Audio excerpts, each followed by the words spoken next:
Nasi Chris Koundé na RPV pour la Kansayo. Chris Koundé na boss abonné na chaîne Oyo. Chris Koundé na RPV boss abonné. Chris Ozangate au Salabino Ngolu Pebola.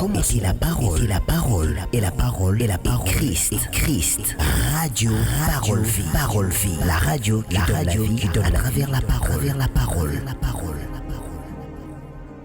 Mbote cher papa et maman, chers frères et sœurs, Bandeko Balandi Radio Parole Vie, Bebozami na 4 coups à monde. Bien-aimé dans le Seigneur, Bebozami na Est, na Ouest, na Nord, topé na Sud. Kolo Yesu Masi à Nazareth, Nzambo tokate la pongi, butu topé tongo nyoso. Akantsebno Bandeko nanga basipe amibali. Bebe koma ba pasteur, évangéliste, bien-aimé, na ba méga, na ba giga na bino, na ba forfait na bino. Bien-aimé, boso kamate Radio Parole Vie, bo partage na ba ami, na ba connaissance, na ba relation, topé na ba famille. Le sambo nangeza que Kolo Yesu Masi à Nazareth, Nzambo tondimela asala bino ngolo et asala bino bolam. Merci. Naza frère Herbie, pasteur par la grâce de Dieu. Mon atatananga le révérend évangéliste Jean-Paul Maître topé pasteur de la foi. Bandeko nanga nazane sengo kote abino sango malam. Na butu topé na tongwa lelo. Bandeko nanga basi pe amibali. Thomas Paul a jebisa Timothée, abi mon fils, que l'occasion soit favorable ou pas, prêche la parole du Seigneur. Je suis le prédicateur de la bonne nouvelle. Natiaka sango malamu, bien-aimé dans le Seigneur, pour nous remettre tema abatu et pas inanzam. Merci de konanga moi si pe amobali na confiance pour beau continuer que ça la radio parole vie. Bien-aimé dans le Seigneur, non di makenzambo Yesu Masia Nazareth oto tia kabino tango nyoso. Auti kabino te akosala bino ngolo pe bolamu bien-aimé. Zoma tia oyo yaya partageango yaya ezalo zo qu'il y a na YouTube. Ezalo kutsona na Facebook, topé na TikTok. Partageango pona okoma évangélisateur. Évangéliser afin que Christ azala penza glorifié. Bien-aimé, to yote ko chite lobby. To chite ki lobby lundi. Na maman likam autre lobelaki. Bien-aimé, ta tête ne sera pas voilée. Bon, to ko continuons par la grâce de Dieu. Na fin du mois, il y a bien-aimé, il y a avril et plutôt il y a février. Nous to continuons na fait un mois ndenge to mesana ko sala activité na chaque fin du mois. Nous to ko continuer par la grâce de Dieu parce que il y a ko lobeza penza ebele. Bien-aimé, moi aussi les sango na 3 jours. Ezala ki penza te. Yango na za ko inviter yo tout temps ma commune en Nzambe. Bongo to pesa biso penser. Bien-aimé ya Nzambe par rapport il y a thème autorité le bela. Bien-aimé, ma commune mon peuple sera enseigné par moi-même. Bien-aimé, so linga prière des bien. Ma commune bito semble sans cesse. Mais prière sans la connaissance de la parole, bien-aimé, au rebetaka libanga likola libanga. Voilà pourquoi ma commune une église primitive. Bato ba fanisa maki kaka na prière à pambate. Na ko kila bilei. Ne mena ba enseignement ya ba apôtre. Na ba enseignement ne me maka stabilité pe équilibre na vie chrétienne. Prière sans enseignement, vous allez déséquilibrer. Enseignement sans prière, vous allez peut déséquilibrer. Seigneur l'union soumis bali bien-aimé et qui ne pensa de père. Le Seigneur pensa l'union soumis bali bien-aimé et qui ne pensa de père. Merci bande konangai. Yabasi pe amibali kolo asalabino penza ngolo pe asalabino bolam. Nous lisons rapidement la parole de Dieu. Dans le livre Proverbe chapitre 18, dans verset 21. Total la pensée en Nzambe. Bien-aimé dans le Seigneur, n'engeza exprimer na munoko ya Salomon. Waza mutu na bwanya, tope mutu na mayele. Alobini. Salomon lobibwe. La mort et la vie sont au pouvoir de la langue. Quiconque l'aime en mangera le fruit. Bien-aimé dans le Seigneur, bon mo epe kufa na ju mingi partie A. La mort et la vie sont au pouvoir de la langue. C'est que pour mutu à vivre, ils ont dépendre de maloba ou azoloba. Pour mutu pe akufa, ils ont dépendre de maloba ou azobisa na munoko na. Bien-aimé, mukilo tozo mona, yaya et salama na liloba. Dieu a dit que la lumière soit et la lumière fut. Nzamba pesa ordre na mai pona et produire mambisi et salema. Nzamba pesa ordre na mabele peut produire banzete pe matiti et salema. Bien-aimé, Nzamba pesa même ordre. L'évangile de Luc chapitre 5. Bien-aimé, pour bambisi na moi, bakota na kati ya monyama, tope na filet à pierre. Bien-aimé, bambisi ba tosa en plein moi, mais bakota na kati ya filet. Pourquoi? Parce que la parole crée. Surtout la parole de Dieu. Le bananzambe, bien-aimé dans le Seigneur, est créaka. Et ça va te belé ba vie et beba. Pourquoi? Parce que ba lobela bango ma loba mabe. Et ça, tu vas vie comment compliqué pendant que nous sommes à Sangomalam. Bien aimé, ne bite maloba nini batu ba yebisa yo. Maloba nini batu ba loba. Oh, il lelo pendant que nous sommes à Sangomalam et kanga vina yo. Tom su no kwa loba, tata leka loba, mama leka loba. Oui, yaya, maloba batu. Et s'il sa kondima. Il loba, e koma itsa foi na yo, yakali loba nzambe. Et loba mutute yaya. Et ça kali loba, ya Yesu Masi à Nazareth. Bien aimé, nous partager nos thèmes moko. Donc, suppose que les bakwa olanda biso l'église. To partager qui nango bien aimé. Nzamba tchenga na mutema to enseigner peuple nzambe. Na o etali puissance ya parole. O mutazo bimisa na munoko na ye. To pe o mutazo yoka na matoyi no obatu ba oloba. To partager ni. Bien aimé, c'est que tu parles. Bien aimé dans le Seigneur, mon frère, ma soeur, témoigne ce que tu seras demain. Tout ce que tu parles aujourd'hui. Mon frère, ma soeur, nyos ozo loba lelo.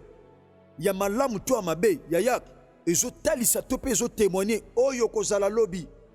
Yaya, na tangwa kala. Tu ande komona ngo surtout na Congo, particulièrement yaya na Kinshasa. Muto yaya azana souci ayeba venir na ye. Ne sika consulter Nzambe, ako consulter batu. Ba mandona, ba tata moko songolo, ako consulter bango. Bien aimé, ba ko senge loboko, partant loboko, nde ba oyeba venir na ye. Yaya, lukuta. So batali yo bato bazaki na bakoi ezaki stratégique pesa loboko soko pesi le pourquoi ba osenga loboko parce que la main symbolise le travail, la main symbolise la force. Ba osenga mutu lokolo te, ba osenga mutu libumu te, ba osenga mutu loboko parce que c'est la main qui travaille. Babi pesa loboko tango pesi loboko batali yo ozalentel yaya yo ozala ministre yo ozalentel yo zala pasteur, yo zala riche, yo zala boy. Donc mutu azana suscité ko consulter Nzambe po yeba lobi na ye. Mais mutu azo ki ne ko consulter plus batu mabe, azo ki ne ko consulter plus banganga. Bien mais tant musu pe salamela yo.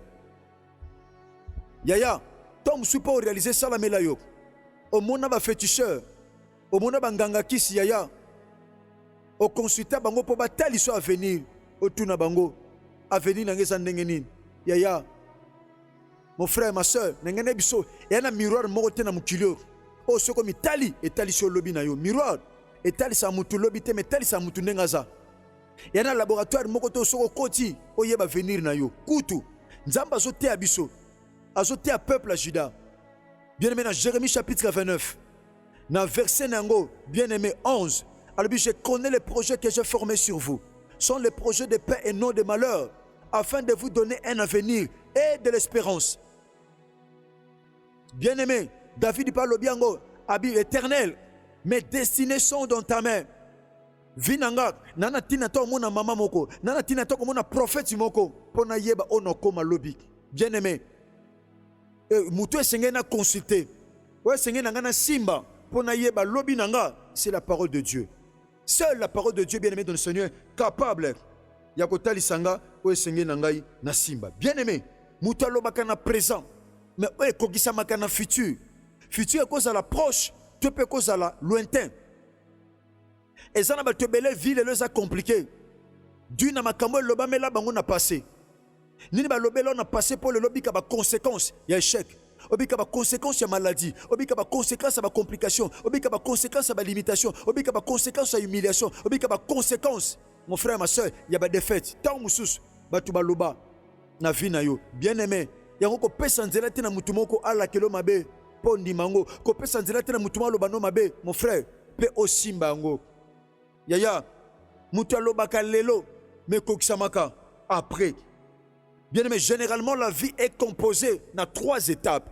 Bien aimé, vie à mutu est composée na étape misato. Étape à liboso c'est le passé. Eza aussi eleki. Bien aimé, tant pendant que non te asangmalan passé na yo osaka soute na posa. D'ailleurs, obwaka misu vers yango. Tom su na passé na olela trop.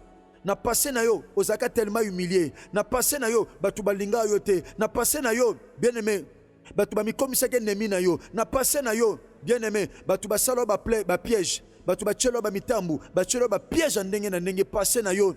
Tom su ezala ki sombre. Tom su simba ki te. Tom su ezala ki passé a kolela. passé moko tali pena belamba olate zate otali penza be maya komeleza te otali penza be eloko akolieza te otali penza be sika okendeza te bien-aimé toi monsieur ezaki passé na yo. Mais j'aimerais te dire en ce moment, bien-aimé, passé na yo et kokanate na présent. Pourquoi?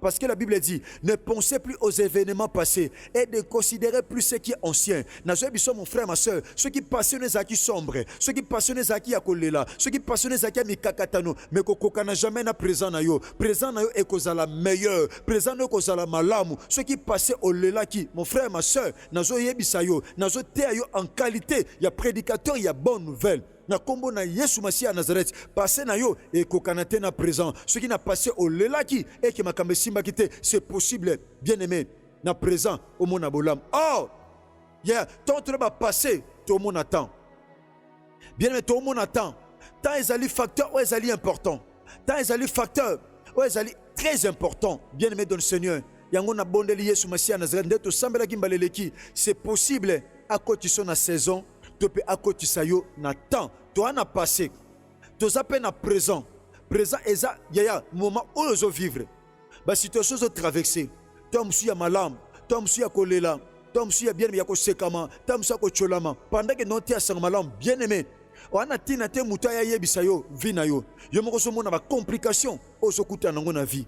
Mais ngani biso mon frère ma soeur c'est possible ce que je miso na yo o tombole pa na Christ ce que je miso na yo o simili ya o tali e kulusi ya Christ c'est possible bien aimé dans le Seigneur Christ a modifié présent na yo c'est possible Christ a ce qui sont à présent na yo c'est possible Christ a personne qui mène à présent na yo c'est possible Christ a transformé présent na yo c'est possible bien aimé dans le Seigneur parce que ce qui est impossible aux hommes c'est possible à Dieu qui est Jésus-Christ de Nazareth le seul Dieu suprême. Bien aimé tous appels na futur bien aimé dans le Seigneur et si même pas na mutute et si même pas na nzambe tika batuba chola tika batuba finga batuba loba lobi na yo et si même tena maboko chef wana lobi na yo et si même tena maboko patron wana lobi na yo et si même tena maboko bien aimé dans le Seigneur ya fiancé wana mais si même na maboko ya nzambe et si même na maboko ya Yesu Masiya Nazareth David a lobi mes destinées sont dans ta main bien aimé lobino ya pa mutute mais ya pa nzambe zana batu oh babanda fina kolela babanda fina minyoko melelo basuka likolo ezape na batu babanda likolo basuka na se pourquoi parce que toi na nzambe oh azwaka mutu na se amemie likolo azwaka pe mutu amimatisi akitisi na se akitisi na se pourquoi parce que nzambe azana pouvoir ya kosala ngo bien aimé akosa mutu moko batu bamona pamba mutu moko batu bachola mutu moko batu baseka mutu moko bien aimé batu bamona inutile na vie bien aimé toi na nzamba pona batu bakokate mapona ka batu o baza ben capable poye akomisa bango capable apona ka batu mon frère ma soeur o mokili déclassa apona batu mokili e mona pamba bien aimé tika mokili mona o pamba tika mokili mona lokola loko kosakanela to pe mutu kosakanela mutu abi valeur na yo eza osopa makila na croix parce que aloba père tout est accompli yem tebi valeur ya âme tika chef ana musala loba mon frère ma soeur a humilié a salo akosala Job azoloba Abi, je sais que mon Rédempteur est vivant. Il se lèvera le dernier et il agira. Bien-aimé, ton Rédempteur est vivant. Rédempteur, nayo mon frère, ma soeur, azana bomoy, à côté les mains. Car na mois janvier oyo à côté les mains pe akosala nazote ayo avec énergie parce que nebinzambo tondimela bien-aimé quelque chose la situation de traverser mais ton Rédempteur est vivant à côté les mains na chômage wana à côté les mains na maladie wana à côté les mains na humiliation wana à côté les mains na stérilité wana à côté les mains na chômage wana à côté les mains na célibat wana à côté les mains mon frère ma soeur na échec wana à côté les mains na défaite wana à côté les mains na problème wana à côté les mains na kolela wana à côté les mains na kozanga wana à côté les mains mon frère ma soeur na rejet topé na refus au tellement abi je sais na yebi eloko eza important na vie na yeba ke na nzambe o soka telemi banguna ba opanzana na nzambe o soka telemi ya futur nanga ekozala meilleur ngene biso ya passé na présent na yo ekokanate na futur na yo so ndimi likambo elata yo ilobo elato na nzoto ekoma yo passé na yo na présent ekokana même pas na futur na yo eza meilleur futur na yo nzeleza ko fongama futur na yo nazo mona gloire muta ko ndima mona ngomba te mamona o ebatama na simangomba alors que derrière la montagne il y a les succès il y a les témoignages derrière bien aimé dans le Seigneur il y a les succès il y a les témoignages il y a la gloire ane o nzambe akoto na nkembo ano Yesu Masia Nazareth akota na kati ya gloire pe batu ba kota te kokota pe batu ba bima te kobima pe batu ba somba te kosomba pe batu ba teka te kokota oteka pe batu ba kozwa te kozwa pe batu ba mata te komata pe batu ba kozwa te mon frère ma soeur yo kozwa. Voilà pourquoi la Bible dit voici mon serviteur, il montera, il s'élèvera, il sera très haut placé. Balinga te cette année tu vas monter. Ce yom tu nazo lobela et ça la mela bien aimé et ça la mela papa nazo bisa batu nyon sote nazo te catégorie ya batu o ba ozali loba o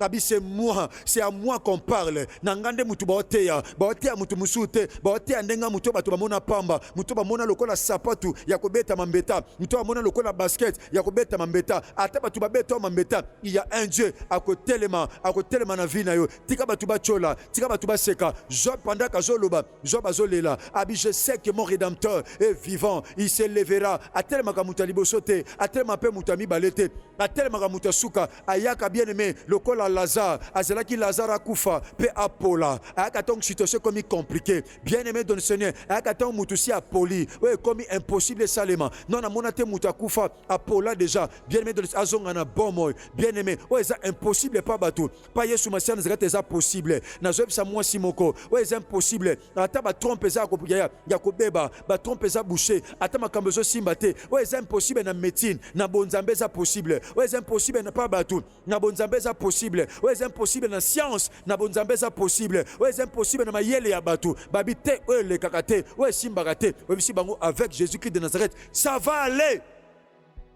et le mona Yesu Masia Nazareth ko simba ouais c'est impossible pas bateau bien aimé dans le Seigneur yaya pas Yesu Masia Nazareth et ko simba to bito za na trois ta futur yaya eza otobika lobby ya auto mona lobby bien aimé et ça résultat bien aimé il y a une gloire qui t'attend devant et ça na kembo moko we bongisa melio liboso yango zwa yaya kondima ko change pa na mutute ko change pa na médecin mais zwa regard na yo bien aimé yaya braqué yango fixé yango vers la croix. Voilà pourquoi David azoloba je lève mes yeux vers les montagnes. Alléluia. Abi, je lève mes yeux vers les montagnes. D'où me viendra le secours? Ami Pessi répond Siemoko. Le secours me vient de l'Éternel, me vient de Jésus-Christ de Nazareth. Et je vous te paye naye. Mutazo secours ngai aza o asala likolo. Na likolo to mona étoile. To mona sanza. Pe to mona moi. Tozomona moi nyonso wana mutu asalango eza Yesu Masia Nazareth. En lui habite corporellement toute la plénitude de la divinité. Il a créé les choses visibles et les invisibles. Asala makambo zomona miso abatu pe e mona nakate akozalaka jamais capable à réaliser quelque chose na kata vie na yo. Abi je lève mes yeux vers les montagnes. D'où me viendra le secours? Abi le secours me vient de l'Éternel qui a fait les cieux et la terre. Les bien-aimés de le Seigneur, secours nabiso et utaka et pas inaye. Bien-aimé, yango tango loba maloba, koloba kate makambo eza lié na négativité. Loba makambo eza positif, bien-aimé, parce que la mort et la vie et fin termine à pouvoir te penanguya ya maloba. Koloba ka mabete sur ta propre vie. Koloba ka en faute ni en mal, mais tu n'as qu'à dire en vrai et en bien sur ta vie. Parce que bon me peut koufa. Et fin de semaine nguya maloba ezan baltebele vie esimba sute pourquoi biso pendana ba poto to ka otika batu nasali 10 ans mukande zate nasali 5 ans mukande zate mais un tel aye 2 ans azu mukanda bien aimé dans le Seigneur yaya bambumanyo c'était la mukolo moko te na banzete yaya bambumanyo c'était la kanzela moko te nzete moko mais bambuma eteli nzela moko te naka zamba moko mais banzete nyonso boti nzela moko te pasteur ke boti lelo yaya tom sou pasteur ke boti lelo tondole ko bota lobby yaya anane ko bota lobby kuna mange ko bota lobby kuna avocat ko bota lobby kuna bien aimé ndenge nzete na nzete misaka mbuma na tanango yo poza nzete ko misa mbuma na tana yo o misa mbuma na tana bien aimé okozwa mukanda na tana yo okobala na tana yo okosomba na tana yo okoteka na tana yo okolonga na tana yo okokota na tana yo pe okobima na tana yo yali kamba saison. Jamais manga koloba na safu tika no ngana bima yo bongo ya sima te et loba te parce que nzambe sa bongisa déjà nyos bien aimé ba penser na biso eza champ de bataille bien aimé dans le Seigneur yaya tongu to loba la parole est le miroir de ton esprit. La parole est le miroir de ton esprit. Lorsque tu parles, cela détermine de quel esprit bien aimé dans le Seigneur ose animer. Lorsque tu parles, animé de quel esprit? L'esprit, il y a motivation, tu as des motivations. Lorsque tu parles, ton tu as senti, au dégager odeur, bien aimé dans le Seigneur, il y a désespoir, tu comprends que mouton, ça désespère dans la vie. Donc, malobo, mon frère, il y a miroir, il y a esprit, tu peux penser au Ezakatinayo. Il y a ne sengeli loba. Il y a ne sengeli, mon frère, ma soeur, au déclaré Tobi, bien aimé. La parole est le miroir de l'esprit, bien aimé. En vrai, au kuta na makambo loba. Yaya, ozo cultiver yango katinayo. Sozo loba makambo malamu, yango ko cultiver katinayo, mon frère, tu peux ma soeur. Bien aimé. Oto loba ka influence ka lobi na biso. Tout ce que nous déclarons, tout ce que nous parlons, c'est là, Yaya, influence notre destinée. C'est là, influence notre avenir. Nous sommes déclarés, nous sommes influence sa destinée, topé, avenir na biso. Bien-aimé, Nena ba likamoko, Yaya, tant que s'exprimer en mal, Yaya, yeba eza déjà na bikuke, oyo, ozeba na kofongola. Yaya, quelqu'un qui parle toujours de peur, d'échec ou de colère nourrit ses émotions et risque de vivre cela davantage. Ozeba makambu échec, Yaya, yeba ozako nourrir ba émotion na yo. Yeba oh Yaya, yeba oko vivre makambu ozoloba toujours, oko vivre ngo lelo, oko vivre ngo lobby kuna pourquoi? Parce que ozo déclarer ngo. Bien aimé, na comme nanga pratiquement na suka. Le ezaka introduction. Ya cinéma auto, to c'est la semaine oignons. Ta façon de parler, bien aimé dans le Seigneur, témoigne ce que tu seras demain. Ozoloba lelo, yango zo tatola, oyo ozala lopi. Tika bolingo, ngolupe bolam ya Christ, et bien nous partons à travers le monde entier, na 4 quoi monde, et pas besoin maki. Bien aimé, zoma tea oyo kosuka qui sont kate na yomo ko partager ngo na ba ami na ba connaissance topé na ba relation. Lole ko zanga te ko sala bolam. Ezala kinde ko na bino frère Herbi, héritier bisiamo. Bien aimé, pasteur par la grâce de Dieu. Mon tata nanga Jean-Paul Meta, pasteur de la foi. Ceux qui crient sa maisonnalité, bien aimé, tokuta na lobby mercredi na continuité. Ya thème o ezali, bien aimé, ozolo balelo, yango, yaya, okoma lobi. Merci na basa na nzambe nyos obozaki na sima caméra. Yesu Masia Nazareta kanisa bino numéro na biso contact ezali plus 243 89 75 70 917. Soko combine numéro oyo bien aimé, oza directement lien ya WhatsApp ou banda kozwa mateya na nzela ya WhatsApp. Merci. Topé na YouTube, oza ba lien na kati ya groupe oyo eza créé. Soka ko komi na numéro oyo directement eza système automatique oza directement lien. Tika bolingo ngolupe bolam ya Christ et bilabino. Merci. Que Jésus-Christ de Nazareth vous bénisse. Merci. Au commencement était la parole, et la parole, Christ, radio, parole vie, la radio qui donne la vie à travers la parole.